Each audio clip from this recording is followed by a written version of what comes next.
In this video, I'll be showing you how to make URL link for PDF document. It's a very simple method, so if you find this video helpful, drop a like and subscribe. Anyways, getting into it, it's very simple to go ahead and do this, and you can do it on literally anything. But the first thing we want to do is download an application for completely free. So we want to go to our browser of choice, and then we're going to go ahead and type in Adobe Acrobat Reader.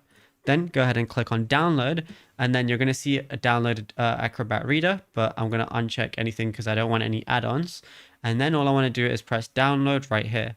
Then click on the exe file. Go ahead and press yes if you get any pop-up.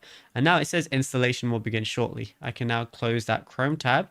And now I just got to wait for it to download and then install. Now this is obviously just going to depend on your internet speed and your PC too. Now, once it's done, it's going to look something like this. And at this point, all you want to do is just open up your PDF. So I'm going to press open file, and then you just got to go ahead and find it. So I'm going to open up this one right here. Now, if I want to go ahead and share it, I'm going to see a lot of different options at the very top, but I'm going to see the share button right here. Now, all I want to go ahead and do is press get a link. And then it's just going to be generating a link for me. Now it says link copied. And all I got to do is I can just, use that link and send it to whoever I want. Now, if you found this video helpful, drop a like and subscribe.